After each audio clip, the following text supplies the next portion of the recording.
antsiranana ny fandarana eto amin'ny télévision malagasy izay ahitantsika ny fitokanana ny hôpitaly Manarapenitra izay ataon'ny filoha tetezamita Andry Nirina Rajoelina. Tamin'ny marainandro moa izy dia efa nitokana ny tranomora ary dia izao mitokana ny hôpitaly Manarapenitra izao indray amin'ny teny sasany eto Madagasikara ary dia miditra ao an-tokotany ivelan'ny hôpitaly Manarapenitra ny filohan'ny tetezamita Andry Nirina Rajoelina miaraka amin'ny Mialy Rajoelina, eo ihany koa ny ministry ny fahasalamana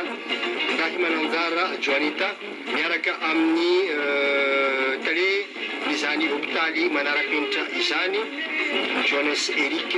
sy ireo membre ao amin'ny gouvernement ahitana ihany koa ireo mpikambana ao amin'ny filan-kevitra ambony tetezamita sy ny filan-kevitra sy ny kongresy ny tetezamita maromaro izay manarady ny filoha Andry Nirina Rajoelina. Araka izao hitantsika izao Jean-Claude izay mpanao gazety eto amin'ny télévision eto amin'ny faritra Diana izay miara mitantara mivantana amiko ity zava-miseho eto Antsiranana ity dia hitantsika amin'izao fa voronina marobe tokoa ny eto anatiny na ivelan'izany hôpitaly Manarapenitra izany. Ny fahitana azy dia misy ny fanapahana ruban izay hotanterahan'ny filohan'ny tetezamita Ramatoa Mialy Rajoelina izay raha ny fahitantsika aloha tsy teo tamin'ny maraina fa dia eto moa izany izy amin'izao tapatry ny torakandro izao Ramatoa Docteur Joanita Rahimananjara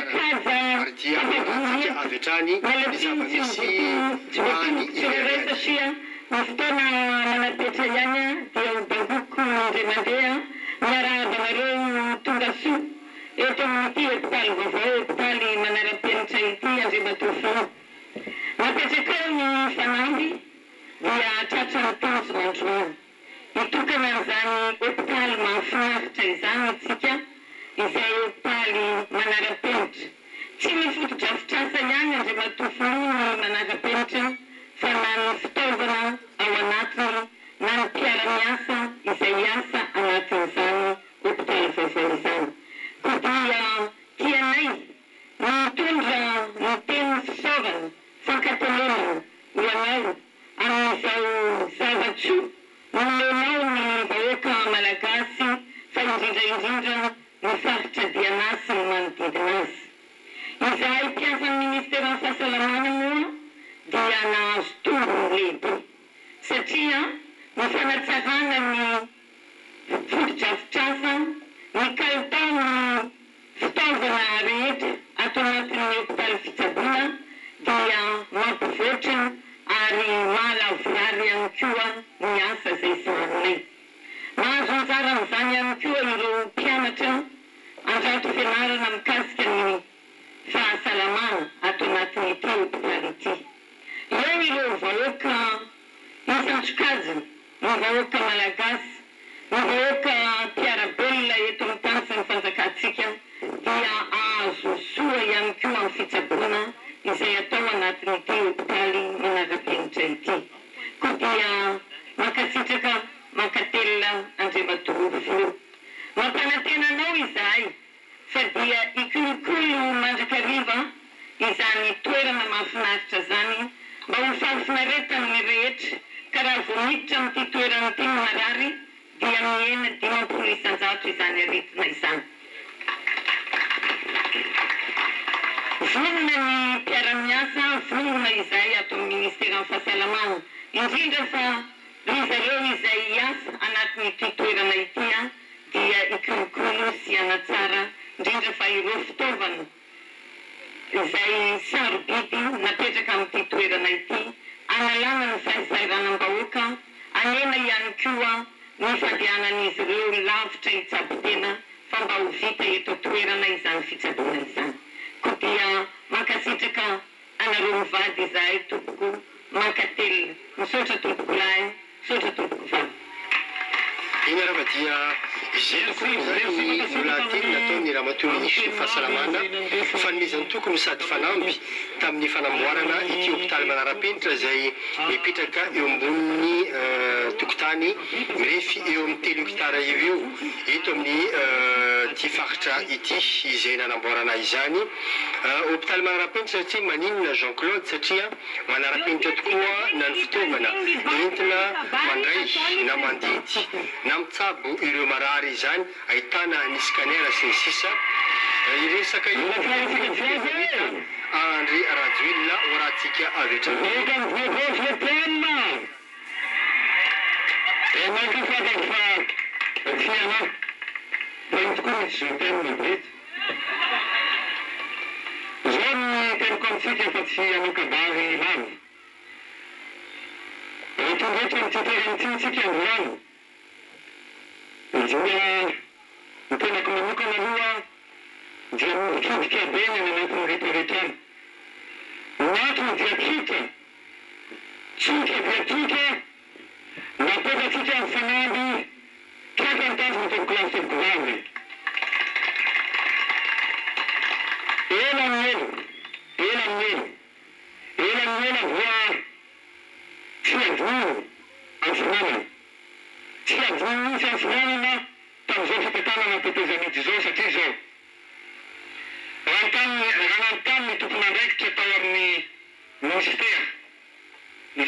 tam 1899.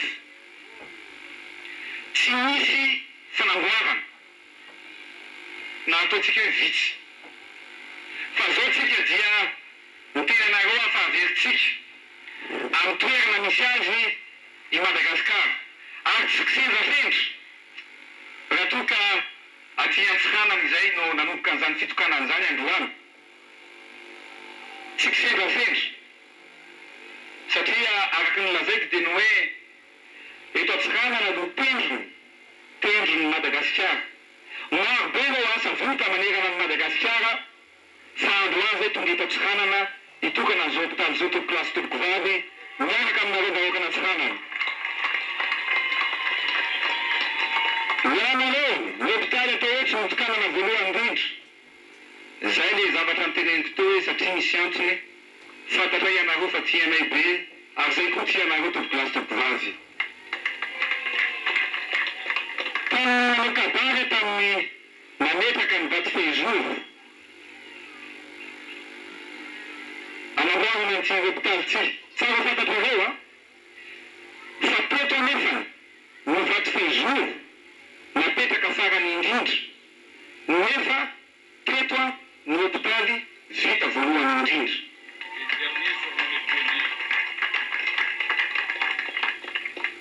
Araka ny teneniny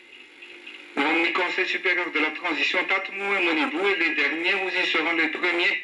Et vous êtes les premiers aujourd'hui en Siramé. Il y a un volouani en douane. Ari eto dia matsiaramko.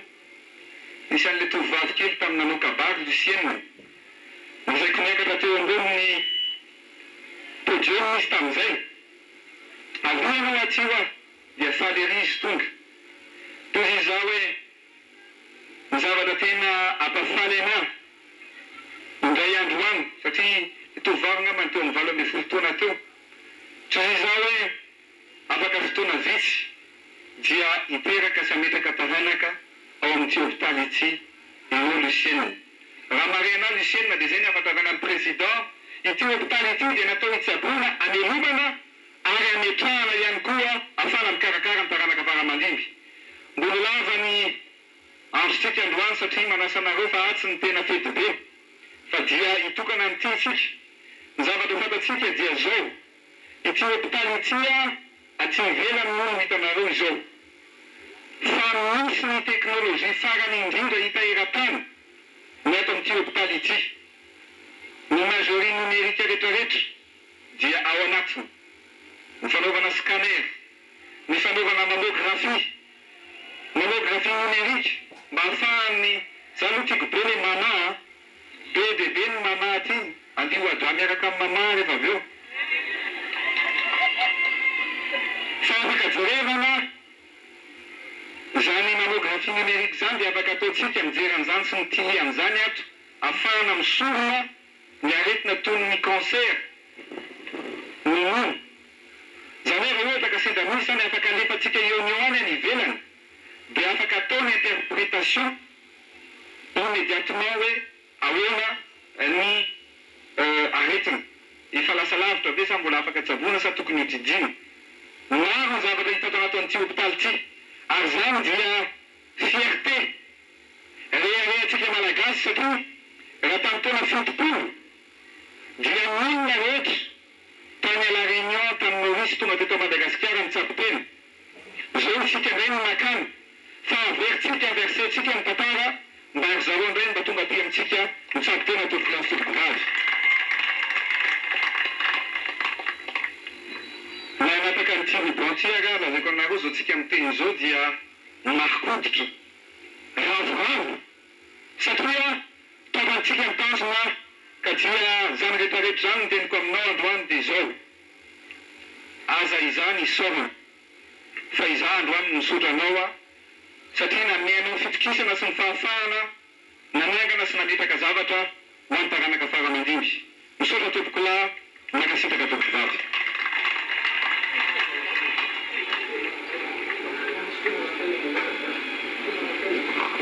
Raha dia izao no kabary nataon'ny Flotité Tsamita andrina Rajoelina fa dia anapaka ny ruban izy eto amin'ity hôpitaly manara-penitra voalohany tamin'ity nitokanan'ny fanjakana malagasy ity Jean-Claude. Ia, araka izay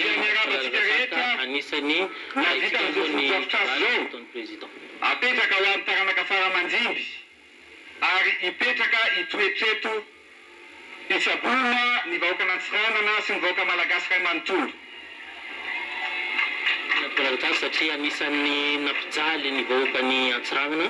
ny resaka hôpitaly ity teo aloha na dia efa nisy aza ny ary amin'ny CHU ary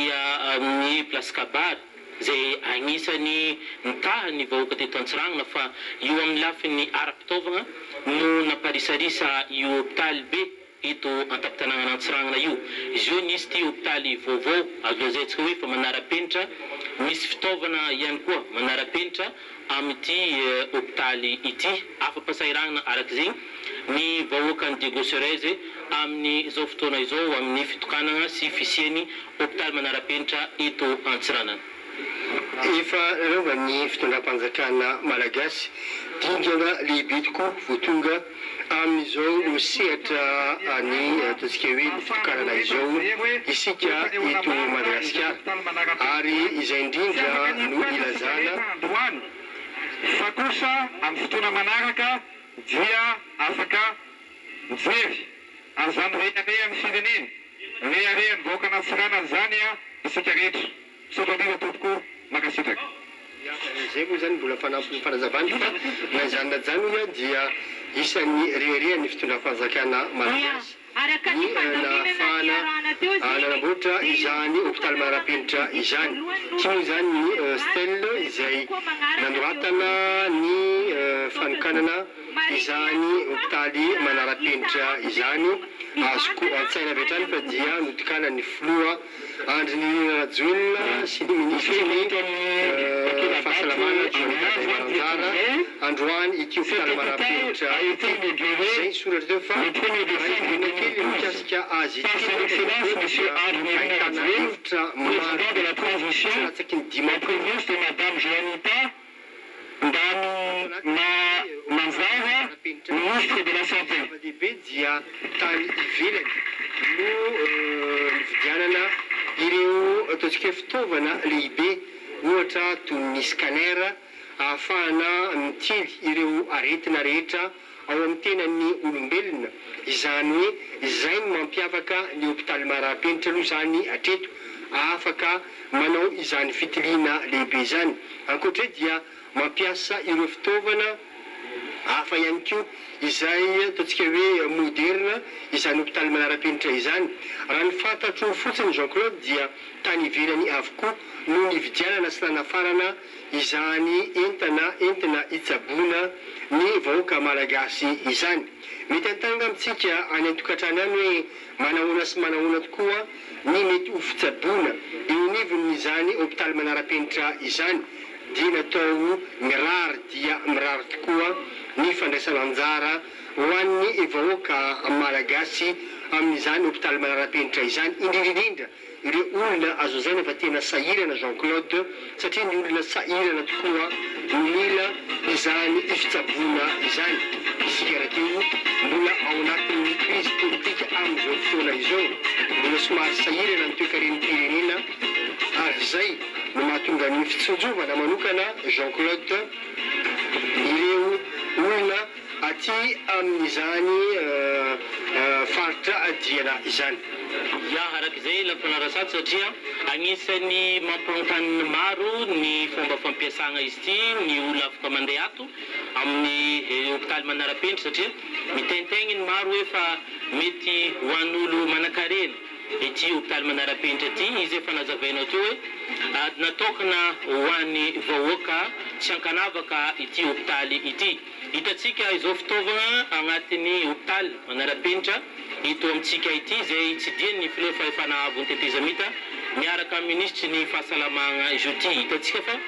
tsy raha occasion izy ity fa raha vaovao, matériel vaovao, fitaovana vaovao entigny hitsaboana ny vahoaka aty agnatin'ny faritany Antsiranana na eto Madagasikara ihany koa lampanarasatra, satria tamin'ny fotoana zay tsy misy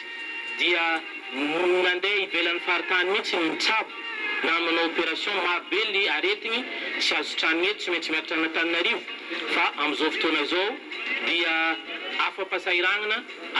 mety mihenkegny ihany koa ny dépense. Raha mandeha avion tsy maintsy mandeha an'Antananarivo, raha janony eto na misy fandraisana anjara aza mety tsy mitovy les frais sy ny dépense lany mandeha an'Antananarivo misy tsaboana atao eto amin'ity hôpitaly manara-penitra ity. Hitantsika izy ity fa maro be ny manam-pahefana tonga eto Antsiranana, ary maro ihany koa ny vahoaka raha tonga eto satria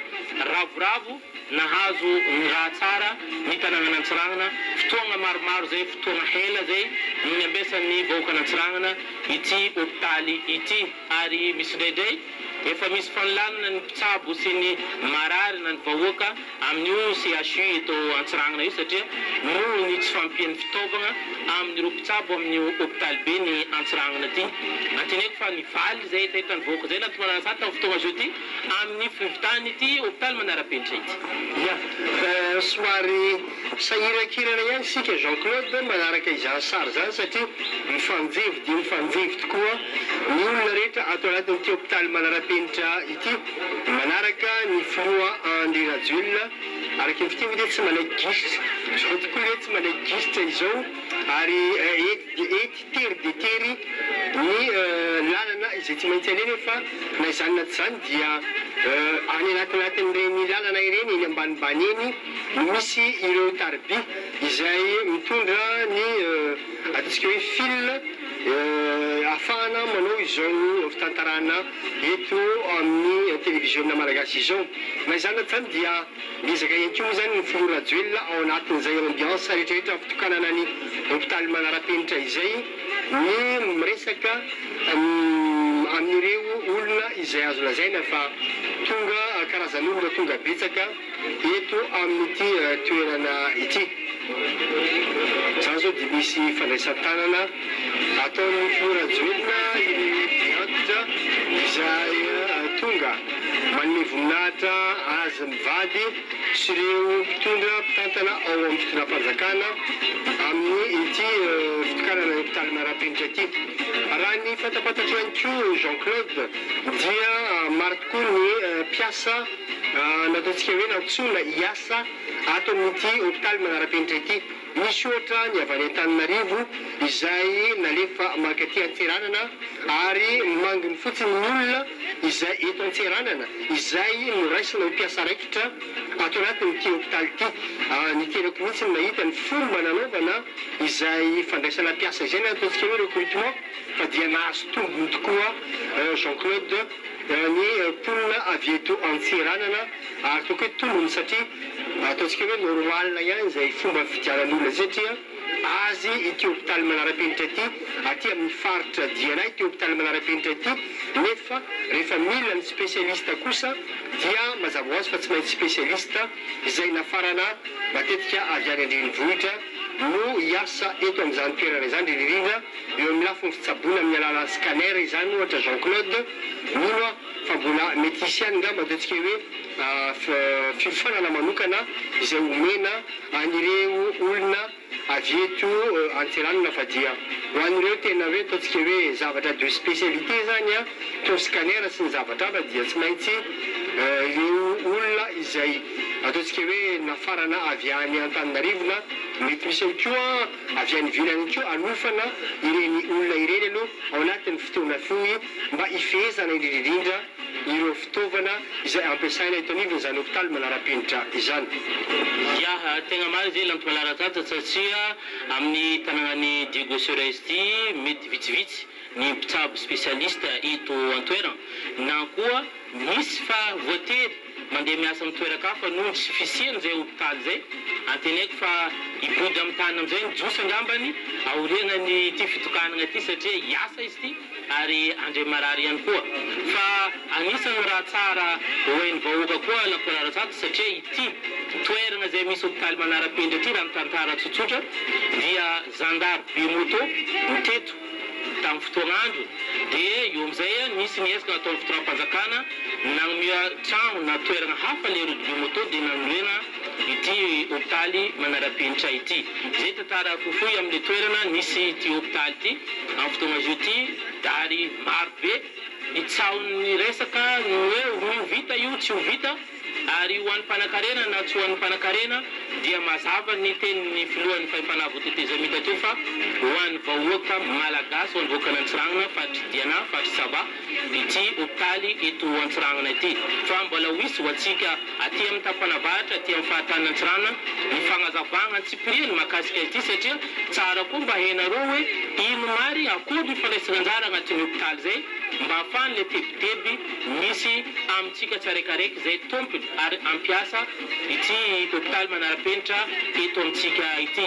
raha zahagna lampolatatra satria misy aile gauche droite izy ity ary misy riana aroe amin'izay dia samby amin'ny sokajiny avy ny service misy agnatin'ity hôpitaly ity ny ministry ny fahasalamana mitarika ny vizite ataon'ny président ny tetezamita amin'ity hôpitaly ity amin'ny fotoana ity na zay na tsy zay mbala maro ihany koa ny vahoaka fa indrindra ny mpianatra koa tonga eto magname voninahitra ny fanokavany filohan'ny tetezamita zay amin'ny fitsidiana sy fanokafana ity hôpitaly manara-penitra ity maro ihany koa ny membre gouvernemanta tonga eto Antsiranana ary ireo avy amin'ny androm-panjakana magnome voninahitra zay indrindra ny avy aty amin'ny faritry avaratra ity hitantsika izy ity fa bureau manara-penitra no iasan'le olo azo zay fa tsara vitana ihany koa raha toalarasatra le olona miasa ato satria miasa amin'ny raha vaovao ary nafarina mihitsy io araka ny entana hitantsika io dia entana vaovao ary nafarina avy any ivelany no ampiasaigny eto amin'ity hôpitaly manara-penitra ity engany ary irariagna ihany koa mba ho anara-penitra ihany koa ny olona zay hiasa ato andray marary tsara ahay koragna amin'ny marary mba tsy ahafany ray marary eny koa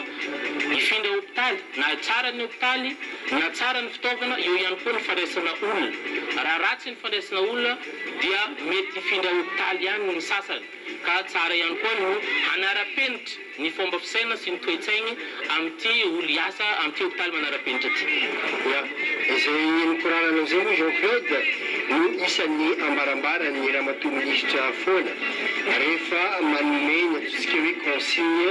ho an'ireo mpiasan'ny fahasalamana izy dia ny hoe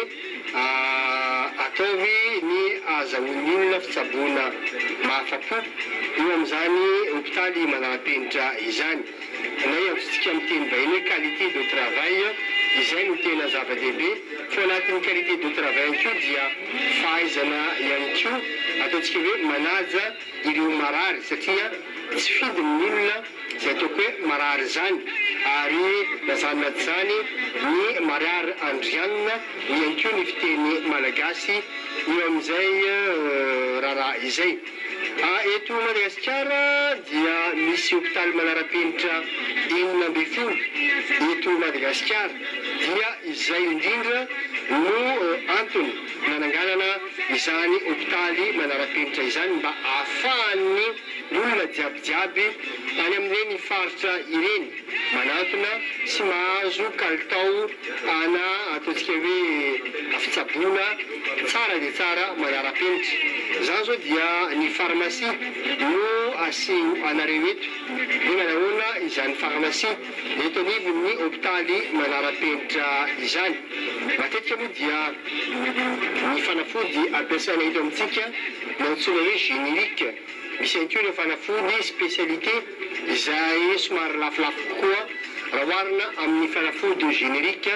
Miankina ihany koa nefa n'izay fotoana izay ny fifandraisan'ny mpiasan'ny hôpitaly, ny mpitondran'ny hôpitaly, nga tale mpanantanteraka izany eto anivon'ny hôpitaly sy ny mpandraraha ihany koa no ahafahana manatsara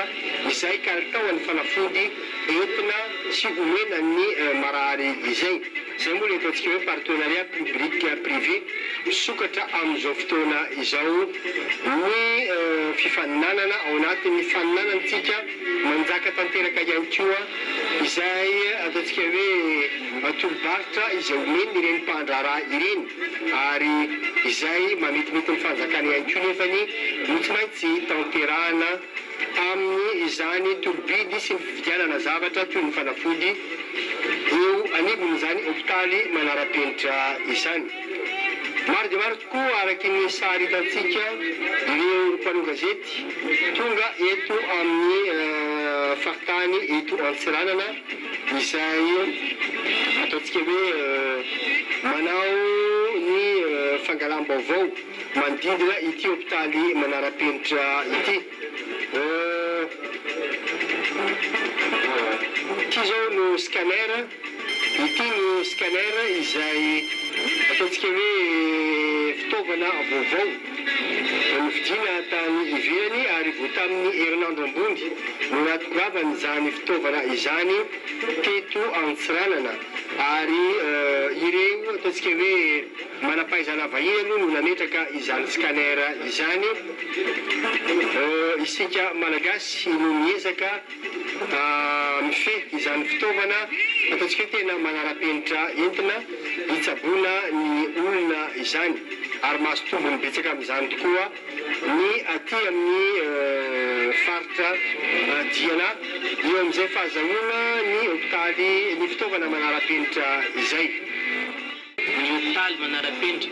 voalohany izay nitokanana eto Madagasikara ka anteneko fa ho afaka fahasahiranana ny vahoaka amin'izay fitaovana manara-penitra izay nomena eto izay amin'ity tanànany Antsiranana ity. Arak'izay dia eo ihany koa ireo mpitsabo izay tenena fa azo fifana manokana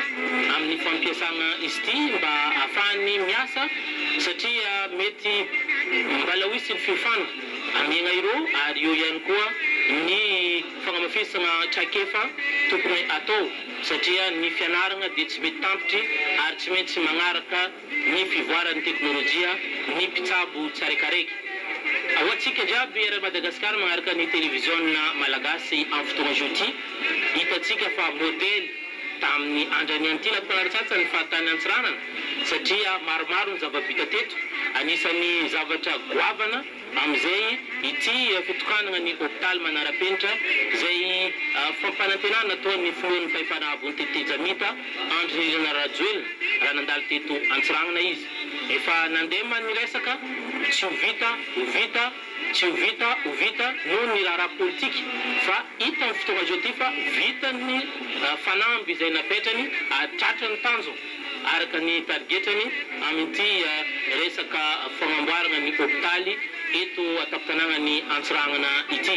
Marobe ny vahoaka tiditra ato fa noho ny ateren'le toerana dia tsy maintsy misy ny organisation apetraka ny mpikarakara mba ahafahan'ny olo mitsidika ny raha misy ato satria tsara ihany koa ny mahita mba ahafahana magnadoso le tsao miely mikasika ity hôpitaly ity. Ny ministry ny fahasalamagna araka hitantsika amin'ny sary io no mitarika ny vizity ataon'ny président de transition amin'ity fitsidiana ny agnatin'ny hôpitaly zay satria izy raha teo ma nitopokevitra tamin'le tetikasa tsara koa ny izy mba magnara-maso amin'izay asa vita ho an'ny vahoaka ny fatridiana voalohany ary ho an'ny vahoaka malagasy ihany koa satria na ny avatsimo na ny avavatra na ny avatignana na ny avandrefa dia afaka mitsabo-tegna amin'ity hôpitaly ity raha sendraka mandalo amin'ity tanàna ny Antsiragnana ity labrasa. Mazava izay resaka izay ny tsara marihana koa ngamba Jean-Claude dia ny hoe aorian'ity hôpitaly manara-penitra eto amin'ny faritra Diana ity dia izy indray no hôpitaly manara-penitra izay ataontsika hoe tokanana manaraka satria misy 12 iaho ireo hôpitaly manara-penitra izay ataontsika hoe anamboarina eto amintsika. Miezaka ihany zay manaraka miezaka maka izay akon'ny ataontsika hoe ny fandalovan'ny froti fa misy namana ihany ary anatinatiny ihany fa ohatrany tsy dia mahazo sary tsara mahazo feo tsara amin'izay ataontsika hoe ambiance any anatin'ny trano any fa izahana moa zany rehefa tsy mety zay dia izahana ny ataontsika hoe tantara ny zava-misy sy ny mamipitsipitsiny ihany koa amin'itony faranganana hôpitaly manara-penitra itony. Za tsy teny hoe vola kelikely no nanamboarana izao hôpitaly manara-penitra izao fa dia tena vola lehibe dia lehibe tokoa no nanaovana izany hôpitaly manara-penitra izany na ny trano fotsiny ary na ny trano fotsiny dia tsy natadataky ny angamba toko hoe antapitrisany maromaro ny anaovana izany. Misy antsika dia mahita sarin'olona ampidirina ao anaty scanner. Asa aloha efa misy andrana sahady amin'izany fanatanterahana fitsaboana amin'ny alalan'ny scanner, fitirina amin'ny alalan'ny scanner izany. Antenena angamba fa rehefa eo dia mety hitantsika hoe inona ny aretina izay mitirina tamin'izany marary hitantsika amin'ny sary izany mba ilazana fa mandeha tsara ity fitaovana ity amin'izao fotoana izao ary irariana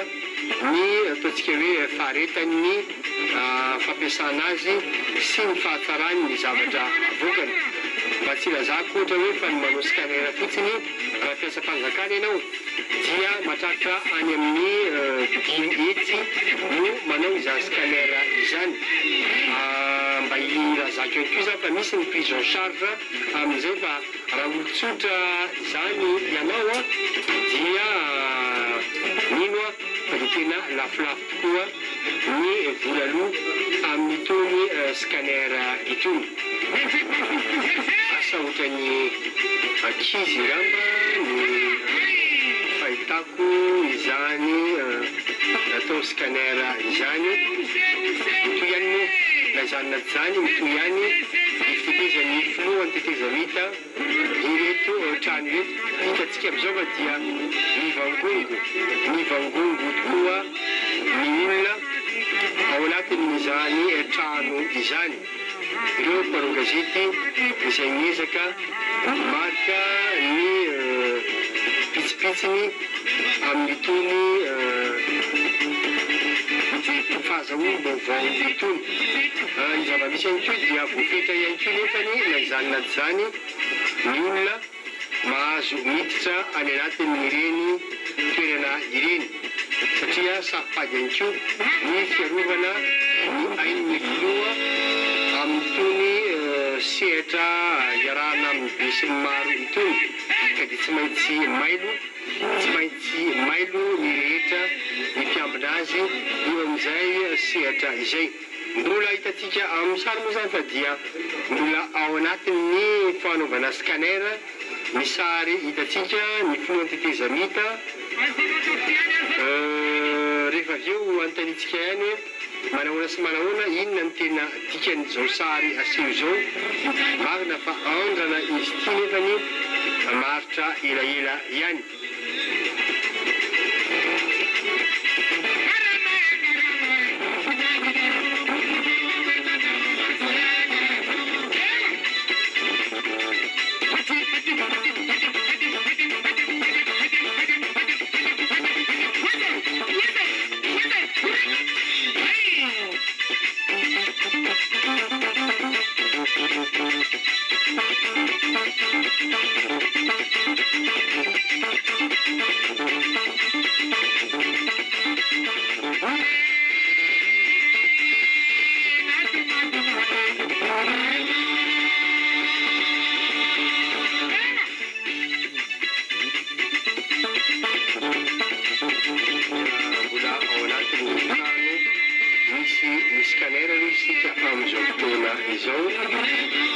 Izay anaovana ny andrana fitsaboana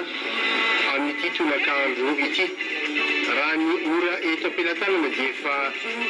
manodidididina ny adiny iray ny isin'izany diana ataony filohan'ny tetezamita Andrinirina Rajoelina izany. Manaraka azy eo akaiky moa mazava ho azy ny ministry ny fahasalamana Ndray Mananjara Joanita miaraka amin'ireo spécialiste izay mampiasa izany fitaovana scanner izany.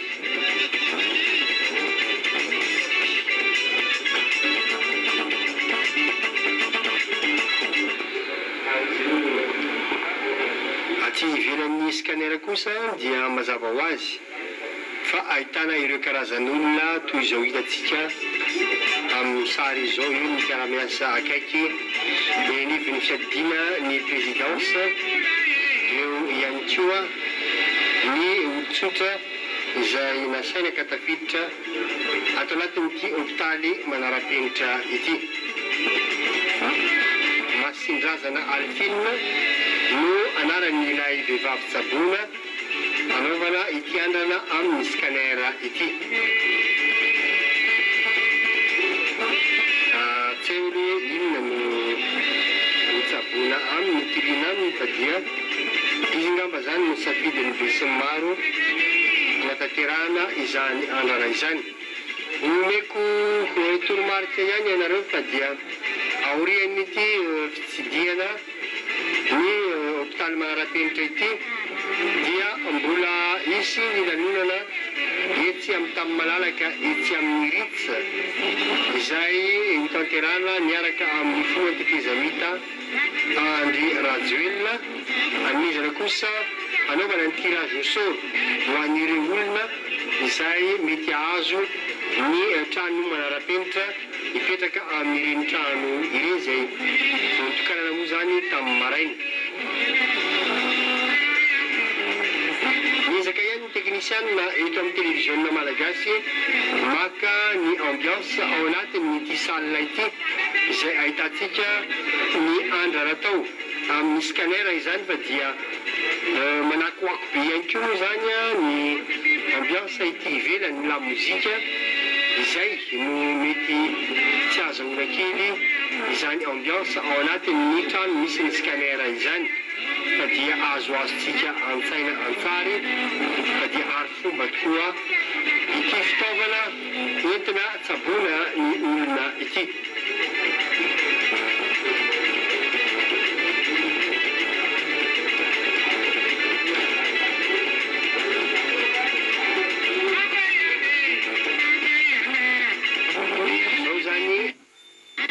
Asehoan'ny scanner rehefa misy zavatra tiliana zany ao amin'ny vatantsika olombelona, ny zavatra azo lazaina fotsiny amin'ity izy ity ngamba dia hoe tokony hokojakojaina tsara izany fitaovana izany. Zao zany ny hitantsika ao amin'ilay marary teo dia ny dokotera amin'izay rehefa avy eo no mamantatra hoe inona sinona no marary aretina ao amin'izany olona izany. Raha iverenana ihany mahakasika itony foto-drafitrasa itony tompon'asy tompovavy dia misy ihany ny fanampiana ara-pitaovana izay azo avy amin'ireo mpiara-monina antoka malagasy miara-miasa amin'ny ministera fahasalamana ahitana ohatra ireny fitaovana ireny. Fa misy ihany koa ny ataontsika hoe vola madidio ny fitondrana malagasy izay nanorenana izany foto-drafitrasa izany sy ny fidianana ny ampahany betsaka amin'ireny fitaovana ireny.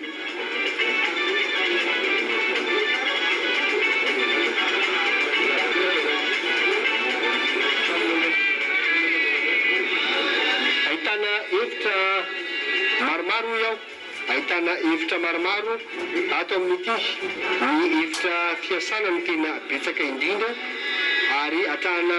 ihany koa hatramin'ny hevitra finanankanina ary hitantsika amin'izany fa tena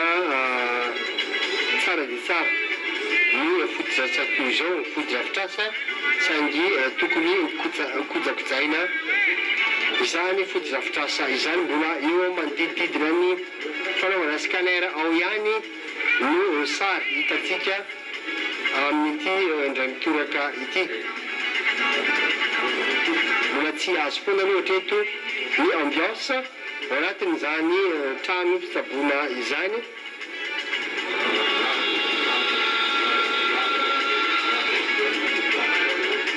Fa dia iny hitantsika amin'ny sary iny zany ny finoany tetezamita izay mijery izay zavatra hita ao anatin'izany scanner izany. Afa-po tanteraka ny tenany ny besin'ny maro manaraka anazy ihany koa moa zany dia miezaka mijery indrindra ho an'ireo vahiny avy any Dinambato mijery ny zava-misy eto amin'ity toerana ity. Arak'izay dia mandrasatsika zay ny résultat na ny amin'le anjana vita igny le fitsidihana nataon'ny président tao amin'ny toerana fanaovana scanner zay ary hitantsika koa fa mandeha tsara ireo fitaovana ireo fa tsy hoe fitaovana nomena fotsiny dia fa mety ho paniny fa efa misy ny essai natao ary hitantsika teo igny ny asan'izay scanner izay. Eto ihany koa dia marobe ny tonga eto ary tsara ihany koa ny hahitan'olo ny agnatin'izy ty ato satria mba ahafahan'olo mahay hoe ino aby ny raha misy ato. Ato misy chirurgie ato, misy pédiatrie ato misy urgence, misy pharmacie mba ahafahantsika tsy vezivezy amin'ny aly raha sagnatria fa misy olo marary ndesigny ato amin'ny hôpitaly zay vao vita ary tsara eto amintsika. Mbala podiko ndraiky fa mety ny fitaovana ny tsara, ny raha ampiasaigna ato ny tsara ary tokony magnaraka zegny ihany koa ny toe-tsaigny sy ny fomba fisaigna n'olo miasa ato. Fa indrindra ihany koa atsika zay mitondra marary miditra amin'ity hôpitaly ity tsara ihany koa mba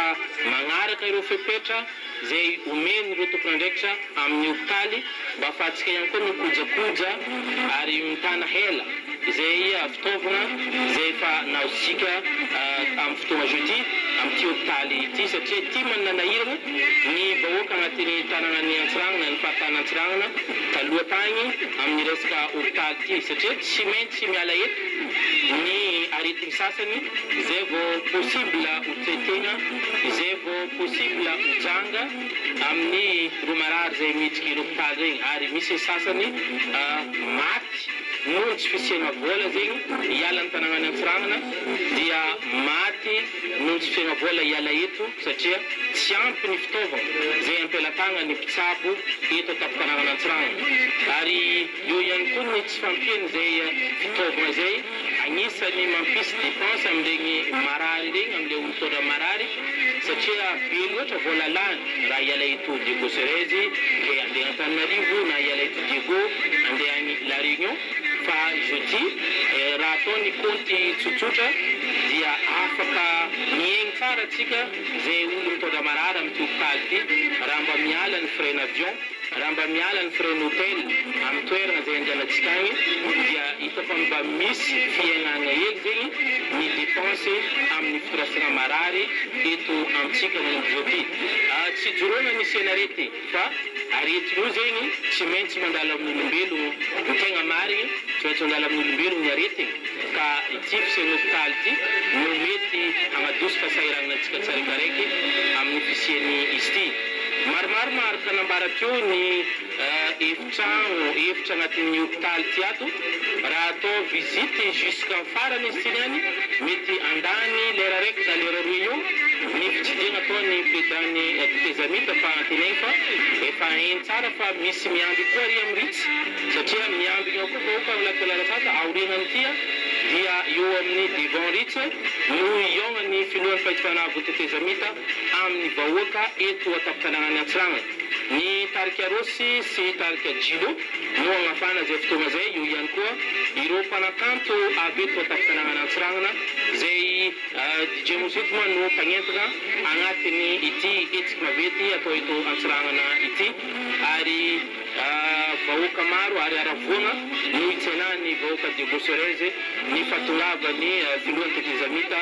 eto Antsiragna. Matetiky navitety izy teo milakolarasata ny président fa tsara naharo karaha angambany ny vahoaka zay nitsena izy nagnaraka izy amin'ny asa izay atao satria natsapany tsaraikaraiky fa misy fiantraikany amin'ny vahoaka marigny ny asa zay vita hatreto nandritra ny ity Tezamita ity. Tsy koragna maro atsika satria ity ny hita, ity ny azo sapentanana ary hita maso ny asa vita izy io ty io zegny atsika mijano fa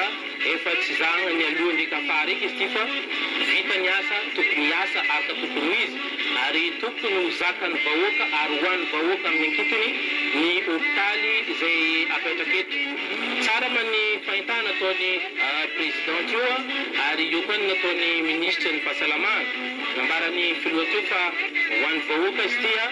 ary fanamby izay napetraka tamintsika teto tamin'ny fotoana nandalovan'ny teto fa taogna raiky loso izay mikasika ity hôpitaly ity. Hitantsika ihany koa fa misy andrana atao amin'ny toerana araiky tia ataon'ireo dokotera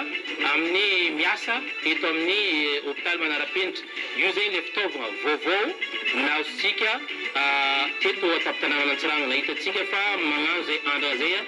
ny dokotera ndraikitra amin'ity hôpitaly ity amizao hitantsika io hoe fa raitra dia raitra ny fitaovagna ampiasaigna eto amintsika. Io zay zao mizaha agnatin'ny tenda agny izy io ito agny amin'ny lalankany dia hita amin'ny écran fa le fotoagna le zavatra atao eto. Hitako zay fa misy ny afomanga ihany koa miaraka amin'ity karazany champagne fivolagna izy lato mba hisiny satria raha ohatra ka champagne ty eto mety maromaro mateky vahoaka fa aleo le irasan'ny besiny maro no atao. Hitantsika amizao fa magnaraka hatrany ny président ary magnaramaso ny fiasan'ny fitaovagna zay ampiasaigna eto amin'ity hôpitaly Manarapenitra ity. Raha napetry olo maro koa lantolarasatra ny volagnan'ny président letry marandray hoe fa lohany ny faritra avaratra ary tokony lohany amin'ny zavatra rehetra ary antenegna fa raha tsara ny lohany dia mety ho tsara hatramin'ny vodiny. Raha tsara ny raha misy aty Antsiragnana antenegna fa azo ihany koa ny faritra hafa satria misy maromaro ireo hôpitaly atsangana eto amintsika ka angatatsika ny hivitany zegny mba ahafahany vahoaka amin'ny resaka fahasahirana amin'ny fitsaboana eto Madagasikara ty. Raha misy ny sakana voalohany amin'ny resaka fampandrosoana dia ny aretigny raha misy ny aretigny dia tsy afaka mandroso tsy afaka miasa ny tsaraikaraiky mba ahafahana miatrika zay fampandrosoana zay dia ny resaka fahasalamagna aloha no tsara kobabigna ary no tsara ketriketrehina ary tsara ihany koa maso amin'ny resaka fahasalamagna zay mba isiany izay fampandrosoana zay eritreretintsika fa tokony apetraka manomboka aty avaratra hatrany amin'ny farany atsimo izay. Hoanareo agny amin'ny faritra hafa ivelan'ny de Bossereze mahita ity fitaovagna ty mety tianareo ary magniry ho avy aty Izaha izy ity ary azo atao ihany koa maha tonga aty Antsiranana mba amin'izao hoe ohatra nahoana ny fandeha ny hôpitaly manara-penitra mandra-pahavitany ny hôpitaly manara-penitra hanao faritry misy anareo dia azo atao ihany koa ny mandalo aty Antsiranana na dia tsy marary aza mba tsara ny mahita maso hoe ahoana ny fandehany regny hôpitaly manara-penitra atao ny fitoragna tetezamita izay. Fa hitantsika tamin'ny marare malaky sady ny fitokanana ny gara routière ary teo ihany koa ny tranomora fa tsara haintsika ho antsika jiaby magnaraka ny télévision malagasy fa hivantana eto amin'ny télévision malagasy ny fisarihana ny tranomora ary amin'ny cité Mandroso izay nitokana ny finoana tetezamita tamin'ny maradray teo igny izay vokatry ny niarahana miasa tamin'ny CEMAD sy ny vice primature misana ny fampandrosoana sy ny fanajariana amin'ny tany izay nanangana izay fotodrafitrasa ho an'ny tanora aty amin'ny tapana avaratra ny nosy izay. Hitantsika mivantana amin'ny télévision malagasy ireo dingana rehetra ireo izay iarahana amin'ireo mpanakanto maro samihafa. Tsy sasatra magnamia fagnazavana ny président ireo tompon'andraikitra maro samihafa eto amin'ny hôpitaly eto Antsirana hôpitaly manara-penitra raha sigla n'ity hôpitaly ity na ny signy dia HM hôpitaly manara-penitra izay ny dikany satria miofaofa ny drapeau na ny fagnon eto amin'ity toerana ity amin'ny fotoana zao ity. Na dia misy aza ny visite ataon'ny président ato agnatiny dia eo ihany koa ny fambiasan'ireo vahoaka ao an-delany satria araka ny fanara-potoana dia andeha tongotra avy eto amin'ny hôpitaly manara-penitra ny fo hatrany amin'ny place Ritz izay toerana iognany amin'ny vahoaka ny Antsiranana amin'ny androny anty combien zany ny vahoaka ao ivelany mba hatongavany mba hafagna miroso amin'izay programme magnaraka izay amin'ny resaka fampitana mivantana ity raharaha na ny fety be eto atartanana ny Antsiranana aty lakolarasady. Eto moa zany dia mbola manodididina ny hôpitaly manara-penitra avokoa ny sary hitantsika mikasika ny fitokanana izany hôpitaly izany. Ny fitaovana, ny fandriana, eny fa hatramin'ny zavatra ampiasaina kely indrindra ato anivon'izany hôpitaly izany dia saika vaovao avokoa fa tsy nazako hoe moderna izany hôpitaly manara-penitra izany. Ankoatran'ny hôpitaly manara-penitra zany dia feno dia feno tokoa ny lafiny fitsaboana eto anivony ireny faritra ireny. Any anivon'ny commune lavidavitra ny distrika dia ahitana ny CSB ohatra eto Madagasikara na ny centre de santé de base, misy centre de santé de base 1 ary misy ihany koa ny centre de santé de base 2. Zany hoe 2 zany izy efa miakarakara kokoa amin'ny ireny faritra tena ataontsika hoe any ambanivohitra ireny. Ankoatran'ireny centre de santé de base ireny dia misy ihany koa ireny ataontsika hoe CH ireny na ny centre hospitalier universitaire. Ohatra ireny ao Antananarivo mivaingana zao dia ny hôpitaly HGRA na ny HGRB eo Bevonatanana. Eto Antsiranana zao dia misy ny CHU izay arika akaikin'ny bor arino misy izany. Zany hoe ireny fotodrafitrasa ireny indray dia manara-penitra izy tany aloha tany fa ankehitriny mampalahelo dia mba somary tsy dia misy loatra le fikojakojana ireny fotodrafitrasa ireny raha oharina amin'ny hôpitaly manara-penitra hitantsika fa tena tsara tarehy toy izao na ny atiny na ivelan'izany fotodrafitrasa izany. Eto zany dia tiana ny manamarika sy miantso ireo tompon'andraikitra eny anivon'ireny hôpitaly ireny fa ilaina ihany izay fikojakojana izay ary ataontsika hoe tsara dia tsara ny mba hanamboarana hanomezana aina indray ireny hôpitaly izay teo aloha teo mandritra ny fitondrana ny fanisy tany aloha tany nanamboarana izany ary dia ataontsika hoe mbola ampiasaina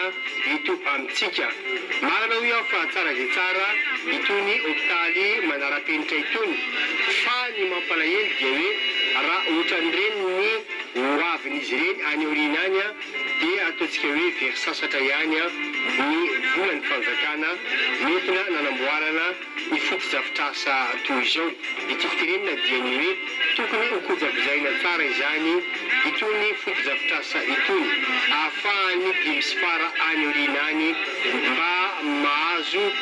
ny fitsaboana izay ilainy mahatsara ny fahasalamany ihany koa. Mbola aty amin'ny premier étage ngamba Jean-Claude izany sary hitatsika izany asa hotsidiany foveny any amin'ny rihana voalohany any ambony any raha tsy hotsidiany dia tiako ny ataontsika hoe ny manamarika anareo fa tena raitra dia rehetra tokoa izany trano izany misy efitra be dehibe misy efitra be dehibe fa dia azo anaovana fangalam-pery tokoa atao anatin'izany hôpitaly izany. Raha riny any amin'ny efitra anankiray no sarotsarotra vao mety ho tafavoaka amin'izany efitra izany. Ny tsara ihany koa mety ho azontsika amin'ny sary ve mety ho azontsika amin'ny sary ve ny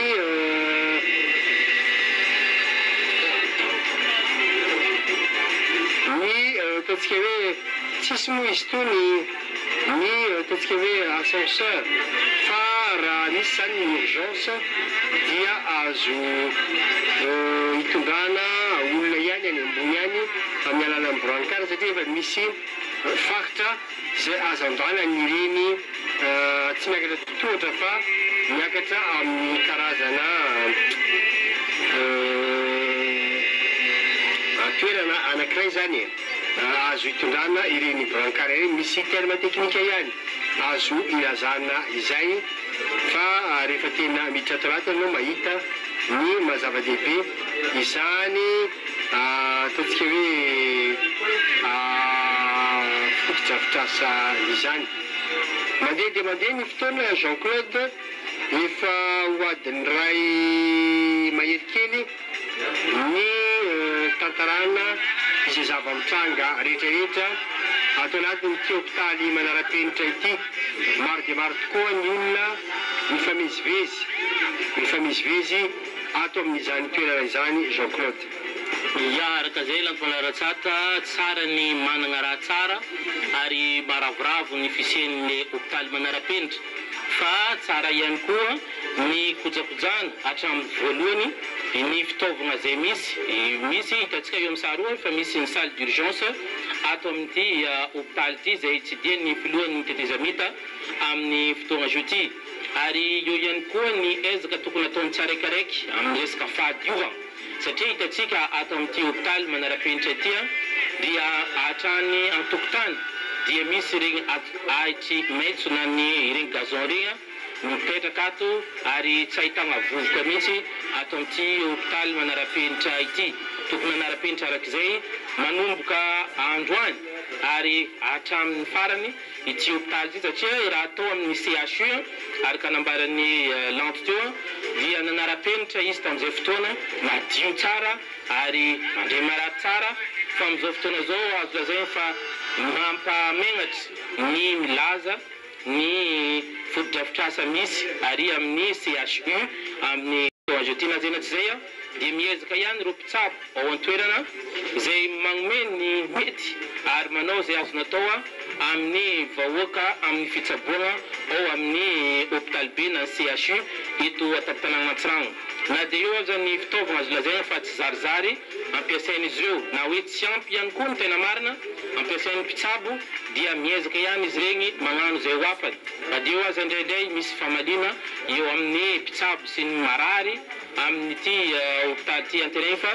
iravony zegny amin'ny tsy ho isy ihany koa eto amin'ny hôpitaly manara-penitra satria mety hafa mihitsy ny fomba famindra eto amin'ny hôpitaly ity amin'ny resaka fitantagnana, amin'ny resaka fanaraha-maso, amin'ny resaka fanaraha-penitra tokony apetraka ato amin'ny hôpitaly manara-penitra eto Antsirano. Sambasamban'ny misy izy ity le hoe manara-penitra sary tokony hanara-penitra hatrany ity hôpitaly izay misy eto an-tampon-tanàna Antsiranana ity. Fa mbola tsy haintsika hoe akory ny fandehana amin'ny resaka hoavy ny orana, hoavy ny varatraza amin'ny taogno avy dia tokony efa melo amin'izay tokony andraikitra isan-karazany hiatrika izay varatraza sy ny orana eto Antsiranana zay, ary tokony mifandraika amin'izay ihany koa za mino fa ny fotodrafitrasa izay napetraka eto an-tampon-tanànan'ny Antsiranana ity. Hitanareo amin'ny sahajo ity ny endriky ivelany amin'ny ity hôpitaly manara-penitra ity, hitanareo fa misy jardin tsara ria, hitanareo fa madio ity hôpitaly izay tokanan'ny filohan'ny fahefana avo ny Tefezamita miaraka ministry ny fahasalamana eto an-tampon-tanànan'ny Antsiranana amin'ny fotoana azo ity. Hitantsika fa marobe ireo tokony arekim-panjakana tonga aty Antsiranana nagnotro ny filohan'ny Tefezamita. Io zany ao anatin'ny salle izay andraisana marary ihany koa amin'ity hôpitaly manara-penitra eto Antsiranana ity. Araka nambarateo dia tokony andraikim-panjakana maro no avy eto. Ahitana ireo ministra maro isan-karazany, ahitana ihany koa ireo avy amin'ny fahefana avon'ny Tefezamita, ahitana ihany koa ireo avy amin'ny parlementaire CST sy ny CT izay tonga magnotro ny filohan'ny Tefezamita amin'ity fitokanana ny hôpitaly manara-penitra eto Antsiranana ity mba tsy ho tokotrano miony ireo tokony arekim-panjakana aty antoerana amin'ity fisian'ny hôpitaly manara-penitra ity, ary mba ahafahan'izy ireo ihany koa manara-maso ny fomba fampiasana izay hôpitaly manara-penitra izay. Tsara ihany koa ny ampahafantarana antsika magnaraka ny televiziona malagasy fa ny fiaraha-miasa amin'ny Telma no nahafahana mampita mivantana ity vaovao, ity zava-misy na ny événement misy aty amin'ny tampon-tanànan'ny Antsiranana amin'ny vohitry ny fahatry diana amin'ny izao fotoana izao. Iposesika ny olona mba tijery ino ny zava-misy ato amin'ny hôpitaly manara-penitra fa tsy maintsy misy ihany koa ny fenitra sy ny fandaminana izay ataon'ireo tompony andraikitra ahafahany vahoaka miditra ary mahafantatra ny raha misy ato amin'ity hôpitaly izay misy atsika aty amin'ny fotoana izao. Ny tsara marina koa dia ny hoe manana jiro, misy ny rano izany hôpitaly manara-penitra izany, ary misy ihany koa ny groupe, misy ny groupe izay natao amin'ny vela manokana raha salatry avina ka misy ny fahatapahan'ny jiro eo anivon'izany hôpitaly manara-penitra izany. Rehefa nazanona izany dia azo olazaina ihany, azo olazaina ihany fa mendrika ny zava-bita izay tokanana androany. Ny tranomora, ny hôpitaly manara-penitra zany rehetra zany no natao dia mba ahafantarana hoe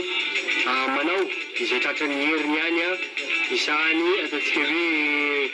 fitondrana Tefezamita sy ny mpitondra izany manome ny zavatra tsara ho an'ny vahoaka eto Madagasikara. Ity ilay voateniko teo hoe raha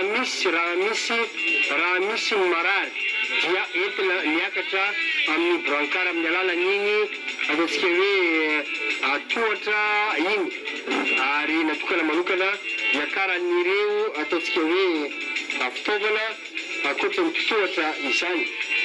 Reo zany ireo ataontsika hoe sankolany amin'ireo mpiasa maherin'ny 50 amby zato. Azonareo eritreretina hoe maherin'ny 50 amby zato ireo mpiasa izay hiasa ity hôpitaly manara-penitra ity. Misy ao ny avany amin'ny renivohitra, misy ireo mpiasa izay natsoina manokana hiasa eto amin'ity hôpitaly manara-penitra, indrindra ny avy amin'ny faritra diana izany. Izany rehetra izany no natao dia mba tsy isiny tombo sy ala fa ireo tena ataontsika hoe spesialista amin'ireny fitaovana izay ataontsika hoe raitra sy arifomba ireny, ireny mpisangamba dia ilanao ihany ireo tena hoe spesialista mety any an-drenivohitra izy ireny na mety asa matetitika ihany koa amin'izao toerana izao. Sary ivelany izao hitatsika izao hôpitaly Manarapenitra. Ho an'ny hôpitaly Manarapenitra moa dia saika toy izao avokoa ny lokon'ny trano. Misy ny manga ary dia misy ny loko fotsy. Mety antanitsika indray androany inona ny antony safidiana ireo loko anankiroa ireo, ny manga sy ny fotsy, fa dia ohatran'izao avokoa ny toetetrin'ny hôpitaly Manarapenitra manerana ny faritra roa amby roapolo. Izany hoe faritra hôpitaly Manarapenitra enina amby roapolo aloha zany ny tratra, fa dia ohatran'izao avokoa zany ny nanaovana izany. Ho an'ity hôpitaly Manarapenitra eto Diego ity zao ohatra dia ny Colas no nanamboatra azy. Ny orinasa Colas ary ity no nopokanana farany indrindra, kanefa dia izy no nopokanana voalohany indrindra eto amintsika. Ahitana ny banque de sang, ahitana ny imagerie, ahitana ny stomatologie, ny bloc opératoire. Izany rehetra izany no atao dia mba ahafahana ataontsika hoe mandray ireo karazan'olona araky rehefa voalaza teo. Zany toerana asehonareo zany dia ireo toerana dia teo hitondrana ny urgence amin'ny alalan'ireny ataontsika hoe brankara ireny faritra ireny. Zao dia satonany amin'ny fidiana ataon'ny Andrimilina Rajoelina izay koa antetezanita. Sosary hitantsika zao dia any amin'ny rihana voalohany efa tetỳ ambany intsony, efa miazo ny rihana voalohany any ambony any. Dia araka izany ato amin'ny rihana ambanimbany moa zany misy ny fitantarana mivantana amin'ity ataontsika hoe efitra maromaro izay analan'ity hôpitaly Manarapenitra ity. Mila manohy ny fidiana hatrany ny foa ny fitezanita miaraka amin'ny ramatoa minisitry ny fahasalamana ireo mpitsambana maromaro amin'ny androm-panjakana maromaro misy eto amintsika. Aorian'izao fidiana izao izy, ny fitokanana nataon'izao dia misy avy hatrany ny fidinan'ny fo Andrimilina Rajoelina eny amin'ny place Ritz izay iona mikosa mivantana amin'ny vahoaka eto Antsiranana.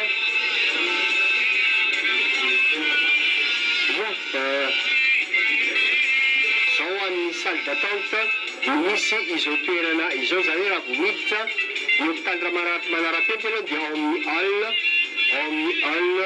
hall misy an'izao ahitana ny urgence, ny fipetrapetrahana, ny accueil, ihany koa ny session andoavana ny vola. Ary tonga dia hiasa ity hôpitaly Manarapenitra ity tompoko lasy tompo vavy manomboka izao dia hiasa avy hatrany izany hôpitaly Manarapenitra izany. Ianaratsiny fa somary mihetsiketsika ihany ny sary hitantsika satria betsaka loatra ny olona mipisesika ato amin'ity toerana ity mahatonga izany rehetra izany. Mafana dia mafana ihany koa ny toetrandro eto Antsiranana eto.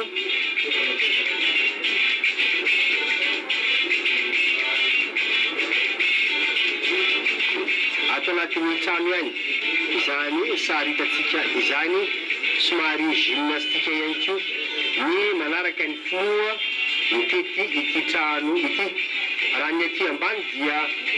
ohatran'izao ny zavatra hitantsika, ny any ambony kosa ny somary sarotsarotra ihany ny manaraka ny finoa, fa dia miandry aty ambany aty avokoa ny akamaroan'ny kameramanina eto miasa ampiasan'ny télévision malagasy eto amin'ity fitokanana ny tranomora ity.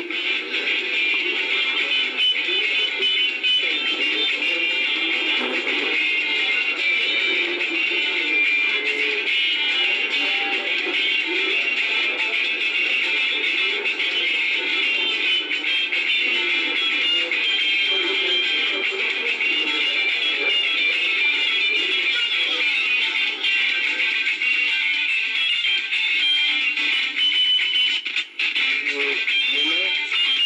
ireo karazana service sapandara misy eto anivony izany hôpitaly manara-penitra izany.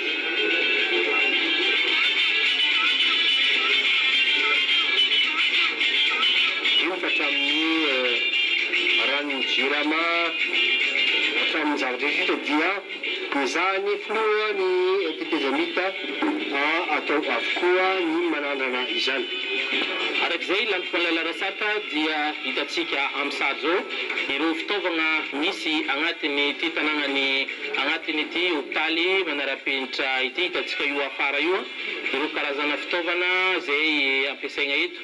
ary eo ihany koa ny vahoaka izay liana ity jery inona marina zava-misy ato amin'ity hôpitaly manara-penitra ity. Eto arak'izay dia miezaka ireo tompandraikitra eto amin'ny telma mba ahafahantsika mijery vantana ity fitokanana ny hôpitaly manara-penitra eto atapy-pananana antsiragnana ity. Hitantsika ireo fitaovana ilay tsidian'ny président amin'ny foazo izay miaraka amin'ny ministry ny fahasalamana ary tompon'andraikitry ny fahasalamana eto amintsika amin'ny asa amin'ity hôpitaly manara-penitra ity. Hitanareo amin'ny sary io ihany koa ny vahoaka izay eo an-tokotany miandry ny fivoahan'ny filohan'ny tetezamita hiazo ary amin'ny ritsy agnaovana ny fionana mivantana amin'ny vahoaka amin'ity androany ity. Io zany zao hitantsika io ny résultat ndadio mivoaka araka ny essai andrana izay natao tagnatin'ny sy salle hitantsika tia hitarak'izay fa rehetra dia rehetra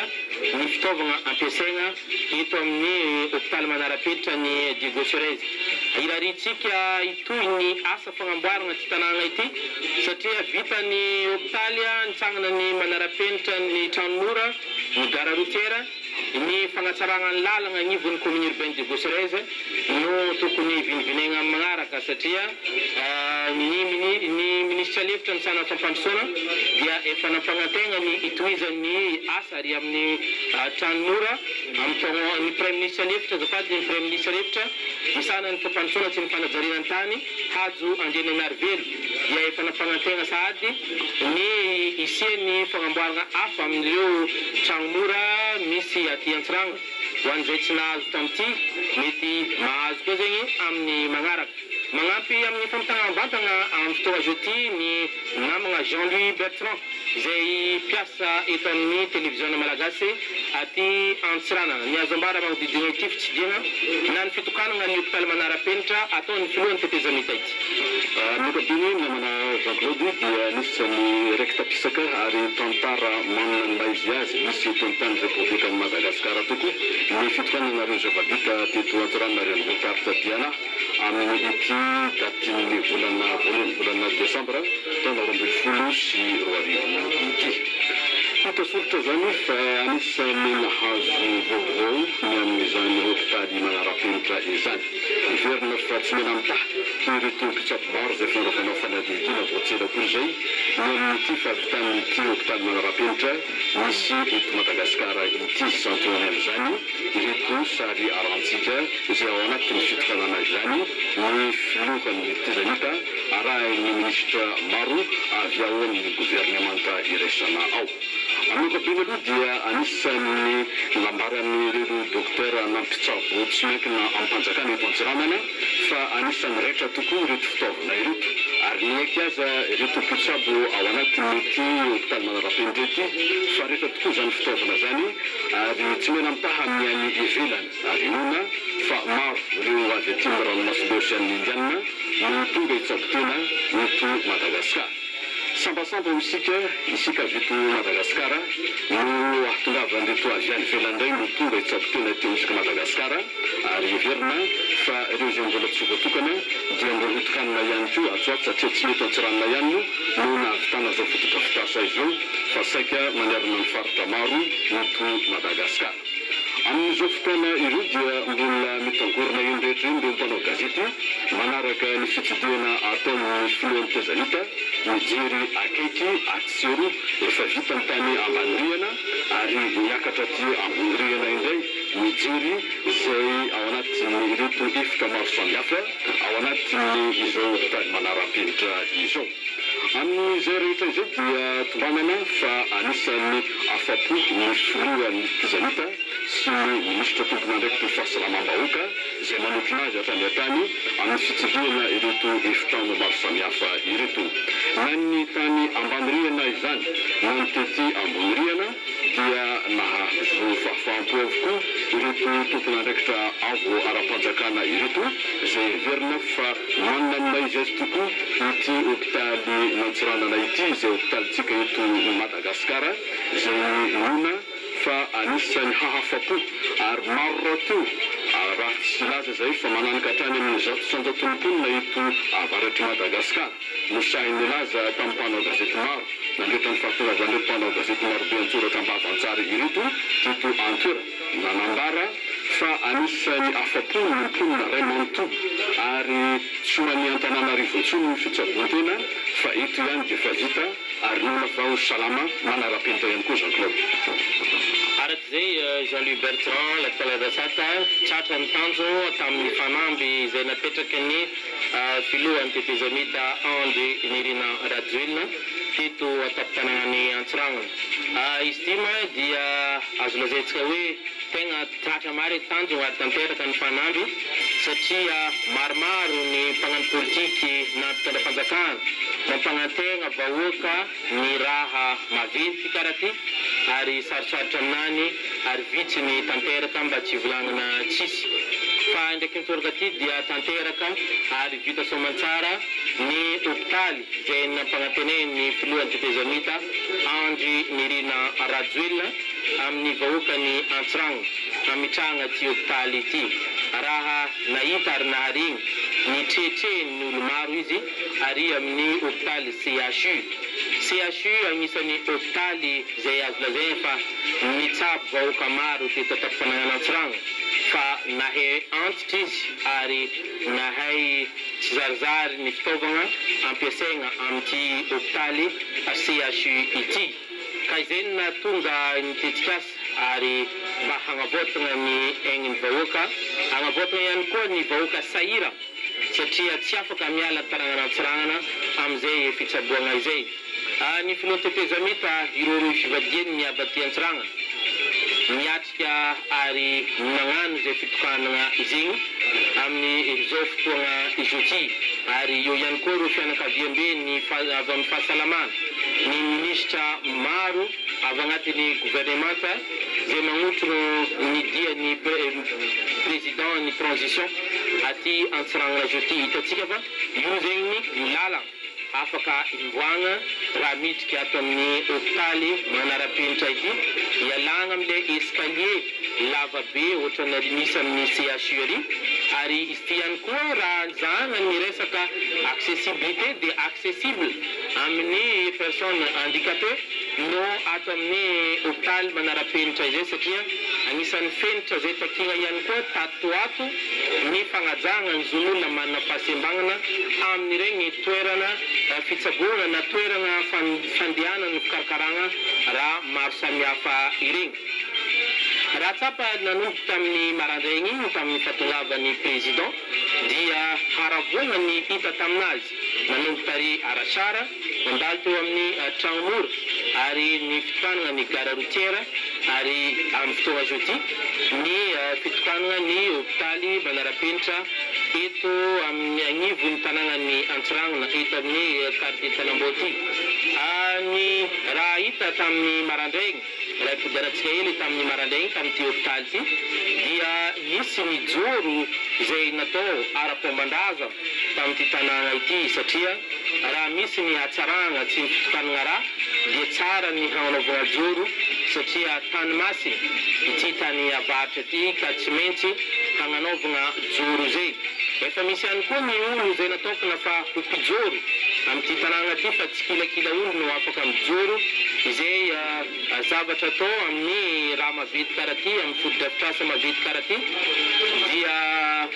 natao zay joro zay tamin'ny 10 ora maraindraigny teo niarahana tamin'ny ireo mpiantsa eto Antsiragnana. Zay zany ny tao agnatiny fa hitatsika fa ao ivelany nivoaka ny filohan'ny tetezamita nagnatony ny vahoaka dia hiazo agny amin'ny ritsy amin'izao fotoana izao ny filohan'ny tetezamita lampalaratsaky. Ya, izay kely io zany no amarana anay manontolo misy tantarana mivantana ny ainga teto amin'ny hôpitaly Manarapenitra izay notikanana nitolakandro teto an-tseranana. Ity zany ny hôpitaly Manarapenitra voalohany tao anatin'ireo 20 izay nanaovana izany lanonana manetriketrika izany.